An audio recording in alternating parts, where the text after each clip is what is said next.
আসসালামাইকুম নমস্কাৰ বন্ধুসকল আপোনালোকক মই প্ৰথমৰ পৰাই মানে যি কাম কৰোঁ প্ৰথমৰ পৰাই আপোনালোকক মই দেখুৱাই থাকোঁ মাকৈ খেতি আৰম্ভ কৰিছোঁ আজি মাকৈ পোতা শেষ হ'ব আজি মাকৈ পোতাৰ আগতে আমি কেনেকৈ ট্ৰেক্টৰেৰে কি কেনেকৈ চ মাৰিছোঁ হেংটাৰে কেইটা মাৰিছোঁ তাৰপিছত ৰোটাৰেৰে কেইটা মাৰিছোঁ সেইখিনি আপোনালোকৰ লগত ডিছকাছ কৰিছোঁ আৰু খেতি কেনেকৈ পুতি আছোঁ খেতি কেনেকৈ পুতি আছে এইটোও আপোনালোকৰ লগত মানে শ্বেয়াৰ কৰিছোঁ আপোনালোকক দেখুৱাইছোঁ এই পুতি আছে আজি সম্ভৱতঃ আজি শেষ যিখিনি পুতি আছে এইটো ডবলাৰ এইটোৱে মানে ইয়াত এইটো আছে আৰু সেইখিনি পিছফালৰ সেইখিনি এই অলপমান সেইখিনি আছে বাকী এইটোৱে লাষ্ট আজি মাকৈ পোতা শেষ হ'ব 10 বিঘা গতিকে বন্ধুসকল যোৱা বছৰ মই 10 বিঘা মাকৈ খেতি কৰিছিলোঁ মই আৰু মোৰ ভাইটি এবাৰো 10 বিঘা মোৰ লগতে ভাইটি আছে অ ভাইটি আজি মাকৈ পোতা শেষ হ'ব না আজি শেষ হ'ব কি অলপ থিয় হৈ একদম দেখাই নাপায় তোক হা আজি শেষ হ'ব বিধান কি লগাইছা বিধানটো সেই তোৰ কি কয় শিৱম আৰু হেৰি লগোৱা গৈছে পাইনৰ শিৱম আৰু পাইনৰ লগা গৈছে কেইবিঘা মাটি লগালি এইটো 10 বিঘা লগোৱা গ'ল শিৱম আৰু পাইনৰ দানাটো বোলে ভাল হয় সেইকাৰণে এইবাৰ শিৱম আৰু পাইনৰে লগালোঁ চাওঁ কেনেকুৱা হয় এতিয়া এই যিসকল বন্ধুৱে মানে অনাই বনাই ঘূৰি থাকে অথচ মাটিও আছে ধৰ মাটি জমিনো আছে বিশেষ কৰি আমাৰ যিবিলাক খিলঞ্জীয়া বন্ধুসকল বুলি কয় ভূমিপুত্ৰ বুলি কয় বা অৰিজিন অসমীয়া বুলি কয় তেখেতসকলেও কিন্তু বহুত মাটি বেলেগ ডিষ্ট্ৰিক্টৰ কথা নকয় আমাৰ নলবাৰী জিলাৰে ধৰ এই কি কয় জাগৰা এইবিলাক জাগা দি চামতা এইবিলাক গোৱালপাৰা দি বহুত জাগা আছে এনেই এই ৭ মাহৰ পৰা এই খৰালি ছিজনটো টোটেলি মাটিটো পৰি থাকে তেখেতসকলক কি আহ্বান জনাবি তেখেতসকলক এটাই আহ্বান জনাওঁ যে বাপেকৰ আছে বুলি যে বাপেকৰ খাই কিনে উধাই মুধাই কাপোৰ ড্ৰেছ পিন্ধি ঘূৰি থাকিব একো নকৰাকৈ সেইটো কৰা বাদ দিয়ক যাৰ যিখিনি আছে সেইখিনিত আপোনালোকে কিবা এটা কৰক তেতিয়াহ'লে ভৱিষ্যতে ধুনীয়াকৈ চলিব পাৰিব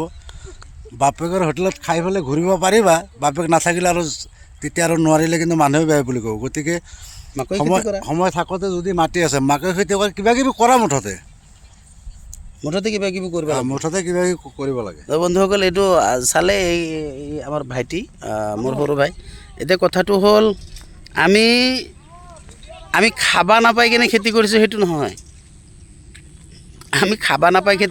নহয় আমি মানে দেখিলে আমি আচলতে আমি দুই ভাই অলপ কৰ্মমুখী মাকৈ খেতি কৰিছোঁ তাৰপিছত ধান খেতি কৰিছোঁ ৰঞ্জিত ধান কিমান পাইছোঁ সেইগিলা আপোনালোকক দেখুৱাইছোঁ ধান কিমান বিক্ৰী কৰিছোঁ কিমান ভাকৰিত তুলিছোঁ সেইখিনি কথা আপোনালোকৰ লগত শ্বেয়াৰ কৰিছোঁ আৰু বন্ধুসকল মাকৈ খেতি আমাৰ মানুহৰ এটা ধাৰণা আছে মাকৈ খেতি কেৱল চৰাঞ্চলত হয় বুলি চৰাঞ্চলৰ মাটিবিলাক পলসুৱা মাটি মানে বালা মাটি তাতে মাকৈ খেতি হয় বুলি এটা ধাৰণা আছে আচলতে এই ধাৰণাটো বন্ধুসকল টোটেলি মানে মিছা ধাৰণা কাৰণ যোৱা বছৰ প্ৰথম এই মাটিত এইবিলাক জাঠাম মাটি বন্ধুসকল এইবিলাক জাঠাম মাটি এই জাঠাম মাটিত মই যোৱা বছৰ খেতি কৰিছোঁ 10 বিঘা এই খেতিত যদি মই খেতি কৰি যদি লাভান্বিত হ'ব পাৰিছোঁ বন্ধুসকল আপোনালোকেও পাৰিব গতিকে বন্ধুসকল আপোনালোকক কওঁ চৰ অঞ্চলতে মাকৈ খেতি হয় বালিচহীয়া মাটিতে মাকৈ খেতি হয় এই ধাৰণাটো আপোনালোকে পৰিহাৰ কৰক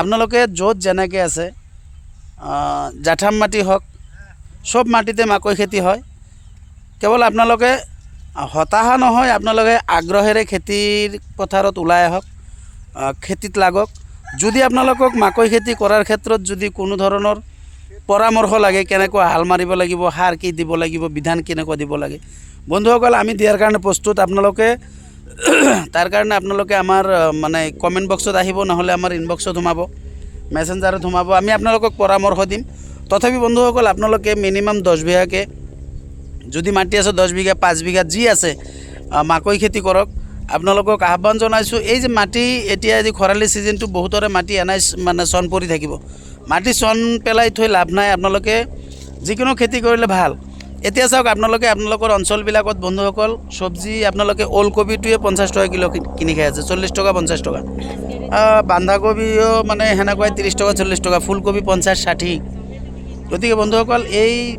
সবজির দাম বহুত হয়েছে কিয় জানে লোকেল চৰাঞ্চলৰ মিয়া খেতিয়কসকলে যিবিলাকক আপোনালোকে ইতিকিং কৰে, যিবিলাকক অসমৰ মুখ্যমন্ত্ৰী হিমন্ত বিশ্ব শৰ্মাই ইতিকিং কৰে, কথাই প্ৰতি মিয়া মিয়া মিয়া মিয়া মিয়া এনেকৈ থাকে। মিয়াৰ লগত নাই সি, মুখ্যমন্ত্ৰী ডাঙৰীয়া মিয়াৰ লগত নাই, মিয়াৰ ডেভেলপিং নকৰে, এইবিলাক মিছা কথা। সেইবিলাক মানে ৰাজনৈতিক মানে পাকচক্ৰত ভৰি দিয়াৰ দৰকাৰ নাই। এতিয়া সেই মিয়াসকলে চৰাঞ্চলৰ বৰক্ষেত্ৰী সমষ্টিৰ বা নলবাৰী ডিষ্ট্ৰিক্টৰ চৰাঞ্চলৰ মিয়াসকলে চব্জি খেতি কৰা নাই কাৰণে যে চব্জিৰ দাম বাঢ়ি আছে এইটো নহয়। মুঠতে মিয়াসকলে, অসমৰ মিয়াসকলে চব্জি খেতি মোটামুটি পৰিহাৰ কৰাৰ নিচিনাই হৈছে। তেখেতসকলে মেক্সিমামে ধৰি লওক শতকৰা 70জনেই চব্জি খেতি পৰিহাৰ কৰি মাকৈ খেতিত লাগিছে। মাকৈ খেতিত কষ্ট কম, চব্জি খেতিত কষ্ট বেছি। তাৰপিছতো যোৱা কেইবছৰত আপোনালোকে চাইছে এই ছিজনত আপোনালোকে চব্জি ওলকবিটো আপোনালোকে 5 টকাৰ পৰা 10 টকা কিলোত কিনি খাইছে। একমাত্ৰ মিয়াসকলৰ অৱদান সেইবিলাক। মিয়াসকলে চব্জি খেতি আজিয়ে কৰক, 50 টকাৰ পৰা নামি সৰুকৈ 4-5 টকাত আহি যাব। মিয়াসকলে জলকীয়া খেতি কৰা আৰম্ভ কৰিলে ইয়াতে 100 টকা কিলো জলকীয়া বা মানে 80 টকা কিলো জলকীয়া আপোনালোকে খাব নালাগে।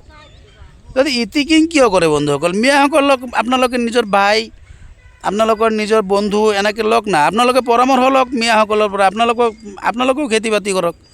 গতিকে এইখিনি কৈ মোৰ লগত আমাৰ মামা আছে। আমাৰ মামাও মানে যোৱা বছৰ মোৰ মাকৈ খেতি চাইছে, মামাৰ ভাল লাগিছে। এইবাৰো মই মাকৈ খেতি কৰি আছোঁ, মামা এইটো মোৰ লগত আছে। মানে আচলতে মাকৈ খেতি তাৰমানে মামাও কৰিব, আপ্লুত হৈছে। মামা আপুনি মাকৈ খেতি কেইবিঘা কৰিব? মই 2 বিঘা কৰিম এইবাৰ। 2 বিঘা মাকৈ খেতি কৰাৰ কাৰণে যে আপুনি পণ লৈছে, কিহৰ কাৰণে, কিয় ল'লে? এতিয়া মানে আমি মিয়া মানুহ হওঁ বা হিন্দু মানুহ হওঁ, যিয়ে হওঁ সেইটো কোনো কথা নহয়, কিন্তু কৰ্ম কৰি খাব লাগে, কৰ্মই ধৰ্ম, সেইটো বুলি ভাবি লৈছোঁ। আৰু মাকৈ খেতিটো এই কাৰণেই কৰিম, ইয়াত অলপ লাভ হয়। অলপ সময় নষ্ট কৰাতকৈ এইটো কামত ব্যস্ত থাকিলে মনটোও ভাল থাকে, শৰীৰটোও ভাল থাকে, সেইকাৰণে কৰিম। এইটো শুনিলে আৰু আপোনাৰ মাকৈ খেতি চাই কিনে মই নিজেও আপ্লুত, আনকি ৰাইজেও আপ্লুত, আমাৰ গাঁৱৰ সকলোৱে আপ্লুত, যাৰ বাবে আমি কৰিবলৈ ওলাইছোঁ। এইবাৰ মামা যোৱা বছৰ এইটো পথাৰত, এই কাণভাৰীৰ এই উত্তৰ পথাৰত বা PW ৰাস্তাৰ উত্তৰ পথাৰটোত অকলে মই মাকৈ খেতি কৰিছিলোঁ। এইবাৰ মামা শুনিছোঁ আৰু 5-6জন গৃহস্থই মাকৈ খেতি কৰিব আপোনাৰ লগতে। তেখেতসকলে আচলতে মোৰ খেতি দেখা পাই কৰিব, আপোনাৰ খেতি দেখা পাই এতিয়া কৰিব। কাৰণ আগত আমাৰ মানুহসকলে আমি ভাবিছিলোঁ যে মাকৈ খেতি অকল চৰত হয়, কিন্তু আমাৰ এইটো পাৰত যে হয় বা আমাৰ এইটো ছাইডত যে হয় সেইটো আমি জনা নাছিলোঁ। আপুনি সেইটোৰ মানে প্ৰমাণ কৰি দেখুৱাইছে। হয় বন্ধুসকল, এইটো গমেই পালে। মামা আচলতে মোৰ খেতি চাই কেনে মামাও কৰিব এইবাৰ, আৰু অন্যান্য গৃহস্থ আৰু মানে 5-6জনে মাকৈ খেতি কৰিব বুলি ভাবিছে। এতিয়া মোৰ লগত আমাৰ আৰু এটা ভাই আছে, মুক্তাৰ আলী। খেতি চাব আহিছা? খেতি চাব আহিলোঁ। আপুনি বহুত দিন হ'লে খেতিত লাগি আছে। মাকৈ খেতি যে কেনেকৈ কৰি আছো এইটো চাই আছে, সেইটোহে চাব আহিছোঁ। আমি ভাবোঁ যে খালি আপুনি বাহিৰত কাম কৰে না, খেতিটো যে লাগি থাকে এইটোতো আজি এইবাৰ বছৰ প্ৰথম দেখা পালোঁ। তাৰমানে মোৰ ভিডিঅ'বিলাক চাই মই যে খেতি বাতিত কাম কৰি এইটো বিশ্বাস হোৱা নাছিল, আজি চাব আহিছে। এইটো চালে বন্ধুসকল, মানে চোৰাংচোৱা এই চাব আহিছে। সঁচাকৈ মই মাকৈ খেতিত বা খেতি বাতিত সময় আমি দিওঁ নে নাই এইটো চাব আহিছে। কিছুমানে বহুত বন্ধুসকল আপোনালোকক ক'লোঁ, মোৰ কিছুমান বন্ধু, মোৰ জুনিয়ৰ ভাইটি কিছুমান কিছুমান গ্ৰেজুৱেশ্যন কৰি কোৰ্টত প্ৰেক্টিছ কৰি আছে, নাম নকওঁ। তেখেতসকলৰ মানে জ্বলন হয়। আমাৰ চলন ফুৰণত আমি 2 ভাই ভাটিবেলা হ'লে মানে বাইক লৈ ওলাই যাওঁ, আমি অলপ ফেশ্বনত ওলাওঁ, কাপোৰ কানি অলপ মাৰ্জিতই পিন্ধো ধৰক। কিছুমানে মানে জ্বলে, ইহঁতে একোৱেই নকৰে। ইহঁতে 2 ভাই কেৱল মানে ঘূৰে আৰু খায়। বাপেকে পেঞ্চনহে আছে, পেঞ্চনধাৰী। সেই 2000 চনত ৰিটায়াৰ হৈছে, এতিয়া পেঞ্চননো কেইটকা পায়। ইহঁতে দুজনে দুখন বাইক লৈ ঘূৰি থাকে, কাপোৰ কানিৰ ফেশ্বন আছে। তো ইহঁতে আচলতে 2 নম্বৰী কিবা কৰে নেকি, এইবিলাক ইহঁতৰ ধাৰণা। আমি যি খেতি বাতি কামৰ লগত জড়িত, আমি যে সময়ত কাম কৰোঁ, এই কথাটো সিহঁতে বুজি নাপায়। গতিকে সিহঁতকো মানে ভাইটি এই কিছুমানে আমাৰ চলন ফুৰণ চাই, আমাৰ ড্ৰেছ পাতি চাই কিছুমানে ভাবে, বা ভাটিবেলা হ'লে তই এটা বাইক মই এটা বাইক লৈ ওলাই যাওঁ, আমাৰ ড্ৰেছৰ মানে মচন চাইও কিছুমানে কি ভাবে জানানা, এই বাপেকে 2000 চনত ৰিটায়াৰ হৈছে, সেই পেঞ্চনৰ টকা দি দুই ভাইকে মানে খলমলকে চলা বুলি ভাবে আৰু লেভেল দি ঘূৰা বুলি ভাবে। নাই সেইটো নহয়, পেঞ্চনৰ পইচা দি আমি সেনেকৈ খলাব লাগিব। পেঞ্চনৰ পইচা আমাৰ দেউতাই যিখিনি পেঞ্চন পায়, আমাৰ দেউতাই সেইখিনি খৰচ কৰে, সেইখিনি আমি নলওঁ। আমি যিখিনি কৰিব পাৰোঁ সেইখিনি দি আমি ফেশ্বন কৰিব পাৰোঁ। হয় নহয়, আপোনালোকেও কৰ্ম কৰক, ঘৰত খেতি বাতি কৰি চাওক, আপোনালোকে আমাৰ নিচিনা ঘূৰিব পাৰিব। বাপেকৰ পইচা লৈ ঘূৰিব নালাগে নহয়। আপোনালোকে ফেশ্বন চাই মানে নজ্বলিব আমাৰ ফেশ্বন। ফেশ্বন চাই নজ্বলিব, কৰ্ম কৰক, আপোনালোকে কৰিব পাৰিব ফেশ্বন। এতিয়াও বন্ধুসকল আৰু এটা কথা কওঁ শুনক, ধান কিমানত বিক্ৰী কৰিছোঁ গম পাই এইবাৰ? ধৰি লওক 1 লাখ মান টকাৰ ধান বিক্ৰী কৰিছোঁ, ওপৰৰ কথা নকওঁ। 1 লাখ টকা আপোনালোকে ল'ব নেকি? তাৰপিছতো 2 বছৰ যি ধান ঘৰত খাম, এতিয়াও ভঁৰালত মিনিমাম নহ'লেও 90 মোন ধান তোলা আছে। যদি 90 মোন ধান তোলা আছে, আমাৰ বছৰত লাগে 40 মোন ধান। আমি ধৰি লওক আৰু 60 মোন বা আৰু 50 মোন ধান আমি বিক্ৰী কৰিব পাৰিম। যদি 800কেও বিক্ৰী কৰোঁ, 8 5 গুণ 40 আৰু 40,000 টকা ধানতে পাম। ফুটানি আপোনালোকে নকৰে, আমি নকৰে, আপোনালোকে কৰিব নেকি? আমি ফুটানি নকৰিলে আপোনালোকে কৰিব পাৰিব নেকি? এই মাকৈ 10 বিঘা মাকৈ খেতি কৰি আছোঁ, নাপালেও আমি 2 লাখ টকা পাম, ফেলাই দিলেও 2 লাখ টকা পাম।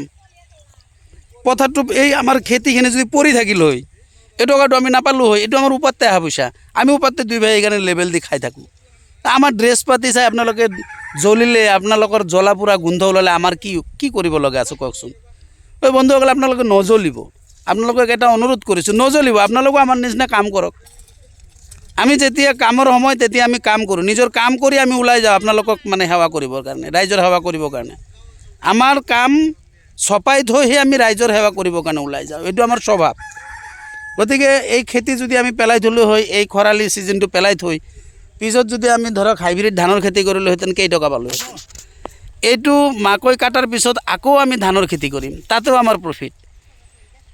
লগতে কি জানে বন্ধুসকল, আমাৰ মাছৰ ফাৰ্মো আছে, মাছৰ খেতি। এইটো আমাৰ টোটেলি ফিচাৰী হয়, 14 বিঘা এৰিয়া ফিচাৰী হয়। চাৰিও চাইডে বাউণ্ডাৰী আছে, চাওক মথাউৰিৰ নিচিনাকৈ বাউণ্ডাৰী বনাই দিছোঁ। মাজত এইগিলা খেতি কৰোঁ। আকৌ এইফালে আমাৰ পুখুৰী আছে, এইফালে বন্ধুসকল পুখুৰী আছে। এইটো আমাৰ চেলো, এইটো মটৰ, কাৰেণ্টৰ মটৰ।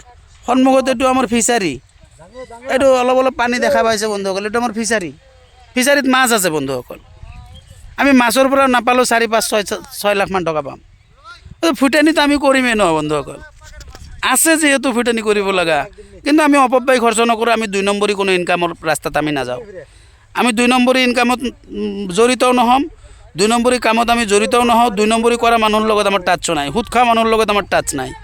আমি সুইতাৰো নহয়, সুতৰ লগত আমাৰ টাচ নাই।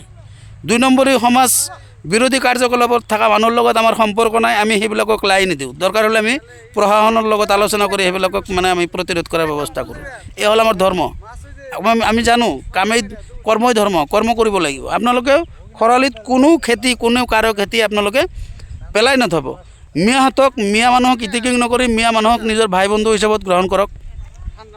মিয়াহঁতৰ লগত হাতে হাত ধৰি আপোনালোকেও অসমখনক আগুৱাই লৈ যোৱাৰ ব্যৱস্থা কৰক। এইখিনি আহ্বান জনাই আজিৰ মানে ভিডিঅ'টোৰ পৰা বিদায় মাগিছোঁ বন্ধুসকল। আল্লাহ হাফিজ।